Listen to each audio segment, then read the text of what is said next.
है। सरकार भी कहती है कि भाई गरीबों के बच्चों के लिए, कमज़ोरों के बच्चों के लिए, वो झुग्गी झोंपड़ी में रहने वाले बच्चों के लिए थोड़ी सी अपने स्कूल में जगह बनाइए।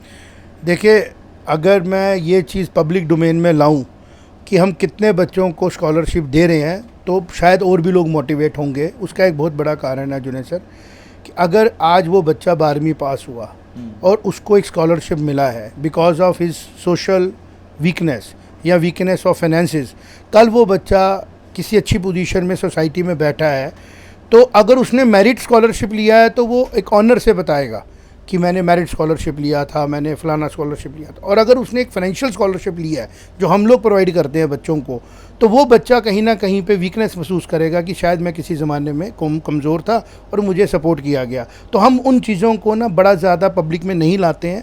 बट अगर मैं वो आपको एक फ़िगर बताऊँ तो वो बहुत बड़ी फ़िगर बन चुकी है। बहुत बड़ा, मतलब मैं 1000 को क्रॉस कर चुका हूँ जिन बच्चों को हमने फाइनेंशियली अडॉप्ट ही कर लिया और उनको पढ़ाई कराई। वो आज अच्छे पोजीशनों पे बैठे बच्चे हैं, वो बहुत खुश हैं और मैं चाहता हूँ और खुश हो।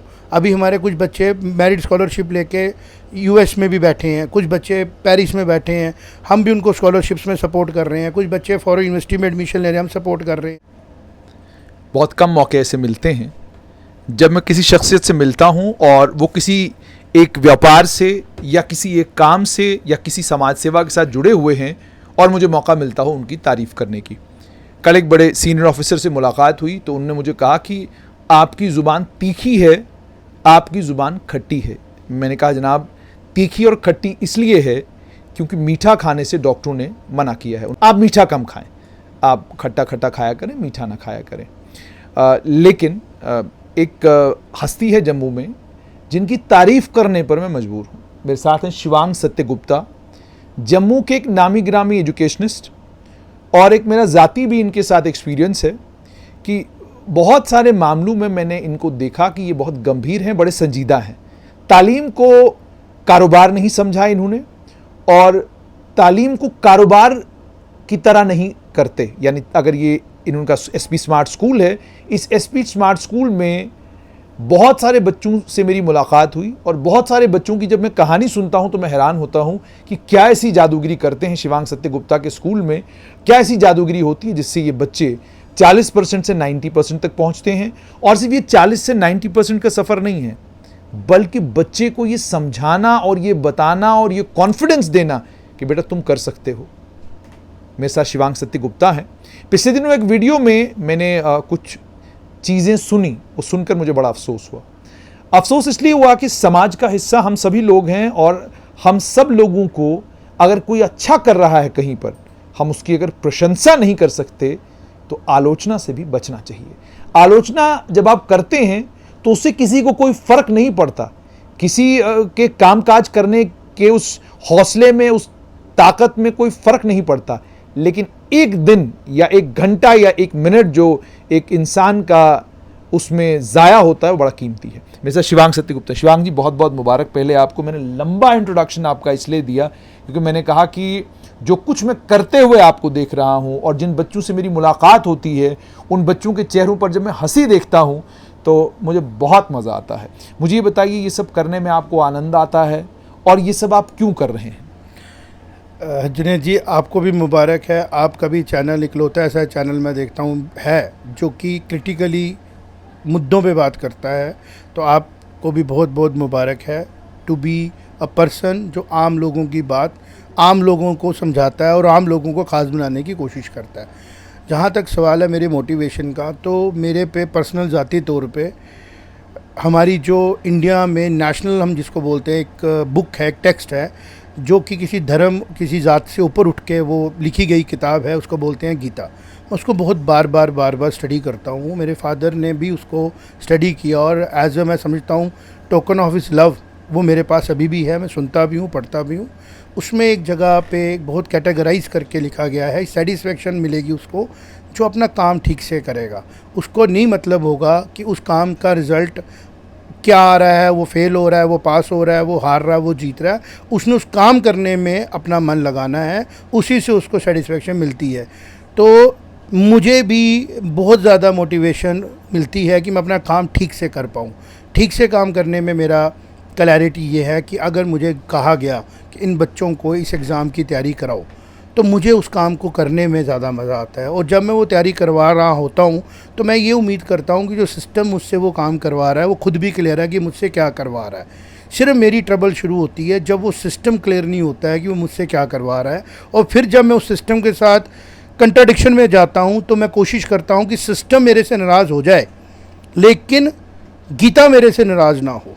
मैं अपने काम करने में किसी किस्म की इंटरफेरेंस को नहीं आने दूं और उसी का रिज़ल्ट है कि मैं बच्चों को मोटिवेट कर पाता हूं कि बच्चों ज़रूरी नहीं है कि आपके मार्क्स कम आए हैं या आप परफॉर्म कम कर रहे हो, ज़रूरी ये भी है कि आप किस पिच पे खेल रहे हो। हम हर बैट्समैन को पिच को बगैर एनालाइज़ किए, कम सर्कमस्टांसिस को बगैर एनालाइज़ किए जज नहीं कर सकते हैं। तो मेरा ये जो आप देखते हैं बच्चे मोटिवेट होते हैं वो बच्चे हैं जो बात को सुन लेते हैं, समझ लेते हैं और वो पकड़ लेते हैं कि पिच भी इम्पोर्टेंट है, मेरी प्रैक्टिस भी इम्पोर्टेंट है और फिर मेरी परफॉर्मेंस भी अच्छी निकलेगी। मुझे शिवांग जी की बात बताइएगा कि एक ख़ास बात ये भी है कि वो बच्चे जिन बच्चों को लेकर बाज़ाब्ता नेशनल एजुकेशन पॉलिसी में भी बताया गया, जिस समय स्कूल को रिकग्निशन मिलती है उस समय भी बोर्ड भी कहता है, सरकार भी कहती है कि भाई गरीबों के बच्चों के लिए, कमज़ोरों के बच्चों के लिए, वो झुग्गी झोंपड़ी में रहने वाले बच्चों के लिए थोड़ी सी अपने स्कूल में जगह बनाइए। आप इतनी फ़ीस लेते हैं, चलिए छोड़िए 10 एक बच्चे छोड़ दीजिए, उनकी फ़ीस मत लीजिए, 20 एक बच्चे छोड़ दीजिए, उनकी फ़ीस मत लीजिए। लेकिन उसके बावजूद हम देखते हैं कि बड़े बड़े स्कूल जो शहर के हैं वहाँ पर उन बच्चों के नाम पर खिलवाड़ हो रहा है। सरकार को एक लिस्ट प्रोवाइड की जाती है, उस लिस्ट में जिन बच्चों के नाम होते हैं उन्हें बताया गरीब जाता है लेकिन वो होते गरीब नहीं हैं। तो आप किस जज्बे के साथ ये कर पाते हैं कि आपके यहाँ मैंने देखा कि वाकई उस वर्ग के बच्चे हैं और वो बहुत कमाल कर रहे हैं। देखिए, अगर मैं ये चीज़ पब्लिक डोमेन में लाऊं कि हम कितने बच्चों को स्कॉलरशिप दे रहे हैं तो शायद और भी लोग मोटिवेट होंगे। उसका एक बहुत बड़ा कारण है जुनैद सर कि अगर आज वो बच्चा 12वीं पास हुआ और उसको एक स्कॉलरशिप मिला है because of his social weakness या वीकनेस ऑफ फाइनेंसेस, कल वो बच्चा किसी अच्छी पोजीशन में सोसाइटी में बैठा है तो अगर उसने मेरिट स्कॉलरशिप लिया है तो वो एक ऑनर से बताएगा कि मैंने मेरिट स्कॉलरशिप लिया था, मैंने फ़लाना स्कॉलरशिप लिया था। और अगर उसने एक फ़ाइनेंशियल स्कॉलरशिप लिया है जो हम लोग प्रोवाइड करते हैं बच्चों को, तो वो बच्चा कहीं ना कहीं पे वीकनेस महसूस करेगा कि शायद मैं किसी ज़माने में कमज़ोर था और मुझे सपोर्ट किया गया। तो हम उन चीज़ों को ना बड़ा ज़्यादा पब्लिक में नहीं लाते हैं। बट अगर मैं वो आपको एक फ़िगर बताऊँ तो वो बहुत बड़ी फ़िगर बन चुकी है, बहुत बड़ा, मतलब मैं 1000 को क्रॉस कर चुका हूँ जिन बच्चों को हमने फाइनेंशियली अडॉप्ट ही कर लिया और उनको पढ़ाई कराई। वो आज अच्छे पोजीशनों पे बैठे बच्चे हैं, वो बहुत खुश हैं और मैं चाहता हूँ और खुश हो। अभी हमारे कुछ बच्चे मेरिट स्कॉलरशिप लेके यूएस में भी बैठे हैं, कुछ बच्चे पेरिस में बैठे हैं, हम भी उनको स्कॉलरशिप्स में सपोर्ट कर रहे हैं, कुछ बच्चे फॉरेन यूनिवर्सिटी में एडमिशन ले रहे हैं, हम सपोर्ट कर रहे हैं। लेकिन हम उन लोगों को कभी पब्लिक डोमेन में नहीं लाते हैं। उसका मेन कारण क्या है? लेकिन शिवांग जी, इसका तो चर्चा होना चाहिए। आप देखते हैं स्कूल जो है, मैं आपको एक मज़ेदार चीज़ बताऊँ, जम्मू में एक नया चलन चल पड़ा है। कल मैं कहीं फेसबुक के ऊपर पढ़ रहा था कि कोई दादा साहब फाल्के अवार्ड किसी ने ले लिया, तो मैं को 15 मिनट तक देखता रहा। मैंने कहा भाई दादा साहब फाल्के अवार्ड तो इतना बड़ा अवार्ड है और उसके लिए तो सरकार जब वो अवार्ड देती है और जिसको मिलता है वो आदमी तो लेजेंड होता है। इसी तरीके से फिर पता चलता है कि जनाब फलां अवार्ड मिल गया, फलां अवार्ड मिल गया। और फिर स्कूलों में भी मैंने एक अजीब किस्म की चीज़ देखी, स्कूलों के अंदर भी आ चुकी है कि छोटा सा बच्चा है, उसने कहीं पर कोई परफॉर्म किया। मतलब पिछले दिनों मैंने इंटरव्यू भी एक किया और उस इंटरव्यू के बाद मैंने जब वो सारा रिकॉर्ड भी चेक किया तो मुझे थोड़ा सा लगा, मैंने कहा यार आप एक्स्ट्रा ऑर्डिनरी बच्चों के ऊपर प्रेशर डाल, तो सब चीज़ें पब्लिसाइज होती हैं कि जी अखबार में आना चाहिए हमारे बच्चे को फलां अवार्ड मिल गया, अखबार में आना चाहिए फलां बच्चे को ये अवार्ड मिल गया।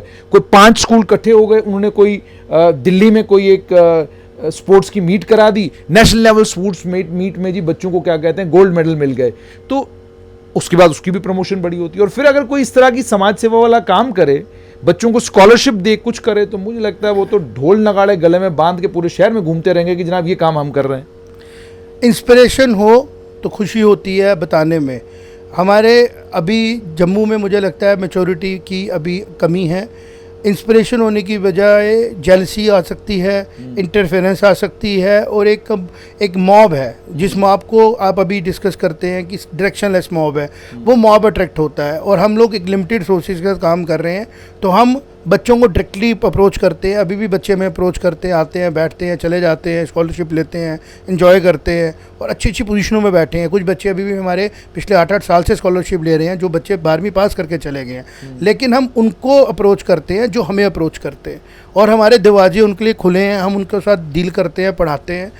पब्लिसाइज करेंगे, बच्चा खुद बोले, जब वो बच्चा खुद कहीं बैठा हो, वो बोले कि मैं स्कॉलरशिप पे पढ़ा, तो वो मेरा रिवॉर्ड है। मैं खुद गा गा के सुनाऊं तो मुझे लगता है वो तो ढोल पीटने वाली बात है, तो वो हमारी जो अपनी अपब्रिंगिंग है उसको सूट नहीं करता है। अक्सर मुझे लोग बोलते हैं कि आप ऐड करते हो, तो मैं यहाँ ऐड करना चाहूँगा, हमारा स्कूल ऐड नहीं करता है। हम मोटिवेशंस के लिए बच्चों को प्रमोट करते हैं और उसके लिए उनको डिस्टर्ब नहीं करते हैं, उनका टाइम उनको एंगेज नहीं करते हैं। किसी ऑफिसर को बुला के हम उनको फंक्शन दिखा के नहीं करते हैं। हम उस बच्चों को तो तू अपना काम कर। जैसे अभी आप देखें CUET का एग्ज़ाम हुआ, आप में से कितने पेरेंट्स को ही नहीं पता था मेरे बच्चे ने CUET का एग्ज़ाम देना है। उनको पता था 12वीं का पेपर होना है, ग्रेजुएशन एडमिशन हो जानी है। मैं ये समझता हूँ कि जो आने वाला समय है उसके लिए हम तैयार होने चाहिए, बीइंग दी एडवाइज़र्स। उसके लिए अवेयर पेरेंट होना चाहिए, बच्चा होना चाहिए। लेकिन अनफॉर्चुनेटली हम लोग इन आइसोलेशन काम कर रहे हैं। जो पॉलिसी मेकर हैं वो इन आइसोलेशन है, जो हम लोग इम्प्लीमेंट कर रहे हैं वो इन आइसोलेशन है, इंटीग्रेशन नहीं है। तो जब हमारे पे बात आती है तो हमारे हाल उस कैप्टन की तरह हो जाता है जिसको ना पिच को मौका मिलता है देखने का, ना उसको रूल्स रेगुलेशन के बारे में क्लैरिटी होती है। मैच शुरू होने के बाद में बताते हैं कि ये नो बॉल थी, ये वाइट बॉल थी, ये क्रिकेट की लैंग्वेज में बता रहा हूँ। हम शुरू हो जाते हैं फिर करने में, और वही कुछ लोग उसको अप्रिशिएट करते हैं क्योंकि उनका पार्टिसिपेशन कुछ नहीं है। आज के डेट में आप ये समझें कि गवर्नमेंट ने अपने ही इंफ्रास्ट्रक्चर में एडमिशन लेने के लिए, पब्लिक सेक्टर इंफ्रास्ट्रक्चर है जो स्पॉन्सर्ड बाय स्टेट है, डिग्री कॉलेजेस हैं, उसी में एडमिशन लेने के लिए आपने अपना इंफ्रास्ट्रक्चर तैयार नहीं किया है। मतलब एक कनेक्टिविटी है, 1st, 2nd, 3rd, 4th, 5th, 6th, 7th, 9th, 10th, 11th, 12th, ये स्कूल्स हैं एंड कॉलेजेस, गवर्नमेंट कॉलेजेस हैं। और मेजर स्टेक गवर्नमेंट है, स्टेट है ना, हम लोगों को पढ़ाने का काम गवर्नमेंट का, स्टेट का है। इस पूरे में हम लोग भी आ जाते हैं जो कहते हैं जी हम भी स्टेट से परमिशन लेते हैं, हम भी पढ़ाएंगे, आपके साथ मिलकर काम करेंगे। वो थोड़ा सा एक सेक्टर होता है। आज वो लोग कह रहे हैं कि हम लोग एक ऐसा एग्ज़ाम लेंगे जिसके लिए हमने तैयारी नहीं कराई है। ये कौन पॉलिसी मेकर्स हैं जिनको ये पता ही नहीं लगा कि आप एक तरफ आम लोगों को बीच में घुसाने की कोशिश कर रहे हो मेन स्ट्रीम में, और एक तरफ आप आम लोगों को सड़क पे फेंक रहे हो। मुझे एक बात बताओ, यहाँ से जम्मू में ही किसी ने एग्ज़ाम देना होता है, तो ये क्या डिस्क्रिमिनेशन नहीं है एक लॉट के साथ? एक ये बहुत बड़ा डेंट नहीं पड़ेगा कि जो बच्चा 2023 में नहीं कर पाएगा ग्रेजुएशन क्योंकि इंफ्रास्ट्रक्चर डेफिसिट है, ये सबको पता है। डाटा कलेक्ट किया जाएगा, पता लगेगा कि ग्रेजुएशन सीट्स नहीं है। या आप चाहते हो कि बच्चे ग्रेजुएशन ना करें, वो पॉलिटेक्निक में जाएं, वो ITI में जाएं, वो डिप्लोमा कोर्सेज में आए, तो पॉलिसी क्लियर लेके आइए, आप उसकी मैपिंग करिए, आप इंफ्रास्ट्रक्चर में करिए। आज एक सिटीज़न ये समझ नहीं आ पा रहा है कि मेरे बच्चे के लिए स्टेट कितनी रिस्पॉन्सिबल है, वो मेरे बच्चे का क्या करेगी, तो एंग्जाइटी फैलती है। मैं यहाँ पे कमेंट करूँगा, काफ़ी लोगों को मेरी बात बुरी लगेगी क्योंकि गीता में एक और बात भी कही गई है जुनैद जी कि अगर समाज में कुछ गलत हो रहा है और तू साइलेंट है तो वो प्रॉब्लम तुझे भी आएगी, क्योंकि तू समाज में नहीं है, समाज तू तेरे में नहीं है, तू समाज में है। तो मैं आंखें बंद नहीं कर सकता हूँ, मुझे ये बात करनी पड़ेगी कि हम लोग बहुत टफ सिचुएशंस में काम कर रहे हैं। हमारे पॉलिसी मेकर्स हर 6 महीने में चेंज हो जाते हैं। गवर्नमेंट में बैठे हुए, सेक्रेटरीट में बैठे हुए लोग, पिछले वाले का अगले को नहीं पता, अगले वाले को पिछले को नहीं पता। अभी एक ऑर्डर आया गर्मियों की छुट्टियों का, जब ये जम्मू में बारिशें पड़ गई थी, मैंने मजाक किया, मैंने कहा 27 तारीख को डॉक्टर साहब ने ऑर्डर किया था कि भाई गर्मी बहुत हो गई है तो 8 बजे स्कूल लगाओ, ठीक। और 27 तारीख को साहब खुद ही नहीं थे देखने के लिए कि 1st को गर्मी होगी कि नहीं होगी। तो जिसने ऑर्डर किया वो उस रियल टाइम सिचुएशन को देखने के लिए अवेलेबल ही नहीं था कि मेरा ऑर्डर गलत है कि सही है।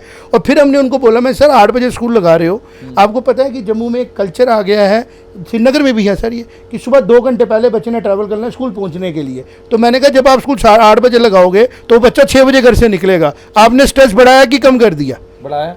लेकिन वो सुनने के लिए उनके पास टाइम तब होता, अच्छा अब क्या करें? मैंने कहा सर अब वही होना है कि जो बच्चे ने किसी 26 किलोमीटर स्कूल में दूर जाना है वो सुबह 7 बजे नहीं निकलेगा, वो 6 बजे निकलेगा, और आपने उसको 1 बजे घर पहुंचा दिया। पीक गर्मी में घर आएगा जब टेम्परेचर पीक पे होता है, वो बस में होगा उस टाइम पे। तो अगर आप समझदारी से अगर किसी सलाहकार को बुलाते, आप सोचते कि पूरे दिन में हॉटेस्ट टेम्परेचर कब है, वो बोलता जी 4 बजे के बाद है। पीक टाइम कब है गर्मी का? जी 11 बजे के पहले है। तो आप उल्टा 1.5 घंटा लेट करते कि 9 बजे लगाओ ताकि पीक गर्मी में बच्चा सड़क पे ना हो। तो ये चीजें हैं। साफ तौर पर ये कहना है कि पॉलिसी मेकर्स जो पॉलिसियां बना रहे हैं अगर सारे के सारे स्टेक होल्डर्स को ऑन बोर्ड लिया जाए तब जाकर बात बनेगी। अंत में शिवांग जी आपसे जानना चाहूँगा कि इस साल जम्मू और कश्मीर दोनों रीजन्स का इम्तिहान एक साथ हुआ है, नतीजे आ गए हैं। हालांकि मैंने कल भी बधाई दी Jammu Kashmir board of school education को कि आपने पहली बार दोनों रीजनों में एक साथ इम्तिहान कराया, बहुत बढ़िया है। लेकिन मैं ज़ाती तौर पर यह मानता हूँ कि जो बच्चे जम्मू रीजन के हैं अलग हालात हैं, कश्मीर रीजन के अलग हालात हैं। अभी जो रिजल्ट आया है बहुत बड़ी तादाद में हमारे बच्चे डिसअपॉइंटेड होंगे, कश्मीर में बहुत बड़ी तादाद में बच्चे डिसअपॉइंटेड होंगे, दोनों जगह होंगे, वहां पर भी होंगे। जो मेरिट लिस्ट में बेचारे आ सकते थे बिकॉज ऑफ कि आपने दोनों रीजन्स को एक साथ उनका रिजल्ट निकाला, शायद उस वजह से नहीं निकल पाया, क्या वो आ पाए।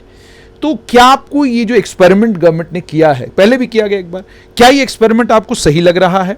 और दूसरा ये कि किस हद तक जस्टिफाइड है कि एक रीजन में बच्चों को पढ़ने के लिए 7 महीने मिलते हैं और एक रीजन में बच्चों को पढ़ने के लिए 1.5 साल मिलता है, और दोनों का आप कंपटीशन कराते हैं कि आओ भाई आप मैदान में उतर आओ?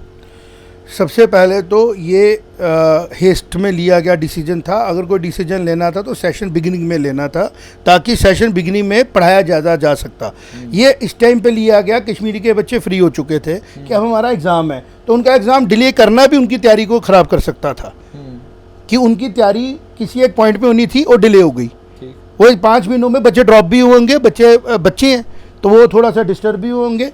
और जो ये हमारे जम्मू के बच्चे थे, इन लोगों का एग्ज़ाम जो था ये मार्च के कहीं पे स्टार्ट होता है, जो कि प्री पोन होने की वजह से प्रैक्टिकल में आप ये माने जम्मू में बच्चा 5 महीने एग्ज़ाम हिस्टीरिया में रहा, अभी भी वो एग्ज़ाम हिस्टीरिया में है, और श्रीनगर का बच्चा लगभग जम्मू से भी ज़्यादा रहा। तो ये जो लोग पॉलिसी प्रोग्राम बना रहे थे, उनको एक स्टूडेंट के पेरेंट की तरह, एक स्टूडेंट की तरह और एक मेंटर की तरह सोचना चाहिए था।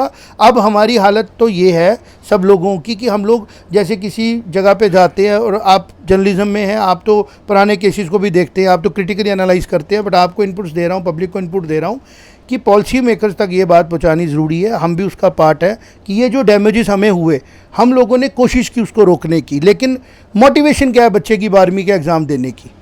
वो मोटिवेशन आप समझें, क्योंकि उसको पता है कि इसके एग्ज़ाम के बाद मुझे ग्रेजुएशन में इस एग्ज़ाम की वजह से एडमिशन नहीं मिलेगी। हाँ। तो आप समझें कि उसकी मोटिवेशन पे जो नेगेटिव फैक्टर आया है, ये सारा मॉब कल हमारे समाज में आईएएस होगा, यही मेंटालिटी, यही डिस्ट्रैक्टेड लोग, यही कंफ्यूज माइंड के लोग डॉक्टर भी बनेंगे, इंजीनियर भी बनेंगे, जर्नलिस्ट भी बनेंगे, टीचर भी बनेंगे। तो जो बेसिक चीज़ पूरे वर्ल्ड फिलॉसफी में बोली जा रही है कि ऑप्टिमिस्टिक माइंडसेट के लोग जो है वो ज़्यादा प्रोडक्टिव होते हैं, तो हम लोगों ने तो एक सोच का ध्यान ही नहीं दिया कि हम लोगों ने उसको इंजीनियरिंग करा दी, हमने उसको पोजीशन दिला दी बोर्ड में, हमने उसको, लेकिन उसके माइंडसेट पे क्या असर हुआ है, उसका असर जब हमें दिखेगा तो ये चीज़ें तब रिसर्चर्स को दिखेंगी कि ये इनके साथ हुआ था जब ये 12वीं में थे, कि 5-6 महीने ये लोग डिस्टर्ब्ड रहे। और आज भी मैं जिस रिजल्ट्स की बात हम कर रहे हैं, मैं खुश हूँ, लोगों ने मुझे अप्रिशिएट कर रहे हैं कि हमने 15 पोजीशनें लेके जम्मू कश्मीर में हम हाईएस्ट स्कोरिंग नंबर बने जम्मू में, कि किसी भी स्कूल में जम्मू कश्मीर गवर्नमेंट प्राइवेट मिला के हम 2nd नंबर पे हैं, और प्राइवेट सेक्टर में जम्मू कश्मीर में 1 नंबर पे हैं, और जम्मू डिवीज़न में नंबर 1 पे हैं विद 15 पोजीशन। बट दुख इस बात का है, ये 1500 हो सकती थी, ये 100% हम ज़्यादा खुश लोग सिस्टम को देते, हम ज़्यादा सक्सेसफुल लोग देते सिस्टम को, तो वो लोग जब समाज में उठते बैठते चलते तो शायद हमें एक बेहतर समाज दिखता। आज हम ज़्यादा परेशान, कंफ्यूज्ड, पेरेंट के साथ कन्फ्लिक्ट में बैठे हुए बच्चे दे रहे हैं, जो इसी समाज का हिस्सा बन रहे हैं। मैं उनको एड्रेस करना चाहता हूँ, बच्चों आप गलत नहीं हैं, कई बार सिचुएशन गलत है, और हम उन लोगों में से हैं जो आपको सुनाए बगैर उस सिचुएशन से हाथ जोड़ के विनती कर रहे हैं, आपको बचाने की कोशिश कर रहे हैं, और वो भी मुझे लगता है गलत नहीं सोचते हैं, लेकिन सिर्फ ये कमी है कि वो कमरे में अंदर बैठ के वो ऐसे लिटरेचर से अपने आप को एजुकेट करते हैं जो चाहे 20-20 साल पुराना लिटरेचर है, शायद वो किताबें पढ़ के अपने आप को अपग्रेड करते हैं जो डिसर्टेड हो चुकी हैं। उनको पब्लिक में आना चाहिए, जैसे अगर एजुकेशन कमिश्नर ही हैं, अगर उनकी कुर्सी है कि वो एक ऐसा निकाल सकते हैं या वो कोई एक पॉलिसी बना सकते हैं, तो he should walk into the streets, he should come to exchange road, he should go to Habba Kadal, he should Rajbagh, वहाँ जाके देखें कि ये दुकान पे कैसे लिखा हुआ है कोचिंग सेंटर, और इसमें ऐसा क्या है जो मेरा गवर्नमेंट स्कूल का टीचर नहीं पढ़ा सकता। बजाय इसके कि वो ये उधर बैठ के देखेंगे मेरा अपना बेटा भी जा रहा है जी वहाँ पे कोटा में पढ़ने, तो उसकी सिलेक्शन हो जाएगी तो ये भी पढ़ लेगा। तो फिर आपको बोलो कि state is insensitive towards the preparation for the future of the generation. और कुछ कुछ ऑफिसर तो अब प्राइवेट कंपनियों को हायर कर रहे हैं टेंडरिंग प्रोसेस के साथ। किश्तवाड़ में एक केस मेरे सामने आया, मैंने उसको पूछा, मैंने कहा सर आपने टेंडरिंग की, आप ये मानो कि बच्चों को तैयार करने का टेंडर हो रहा है और वो टेंडर भी पब्लिकेशन हो रहा है थ्रू गवर्नमेंट स्टेट्स, और फिर वो मास के लिए अवेलेबल नहीं है। एक तरफ आप कहते हैं कि हर एक इंक्लूसिव पढ़ाई कराओ और दूसरी तरफ आप उसको कहते हैं एडमिशन लेने के लिए there is no inclusiveness, isolation है, जिसका मानना जहाँ मर्जी तैयार करा लो। मैं ये मानता हूँ आज अगर गवर्नमेंट स्कूलों से 15-20 हज़ार बच्चों ने ग्रेजुएशन में जाना है जो पास हुए हैं, मुझे ये गवर्नमेंट इन मीडिया में आगे बताए उनको CUT की तैयारी कब कराई, उनको इस एग्ज़ाम फॉर्मेट की एक्सपोजर कब दिया, उनको MCQ का एक्सपोजर कब मिला, चाहे वो स्टेट में थे चाहे आपके केंद्रीय विद्यालय के बच्चे थे। और अगर आपने उनको तैयारी नहीं कराई है तो क्या उनके साथ डिस्क्रिमिनेशन नहीं है?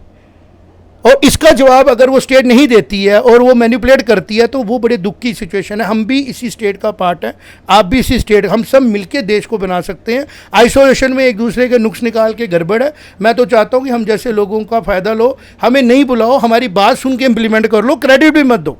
बट जो इस टाइम हम अपने जनरेशन के साथ कर रहे हैं वो बहुत बड़ा आने वाले समय में हमारे अपने ही समाज के लिए एक प्रॉब्लम बनेगा, वो फैमिलीज़ को डिस्टर्ब करेगा, क्योंकि दुखी आदमी परेशानी लाता है, सेटिस्फाइड आदमी खुशी लाता है।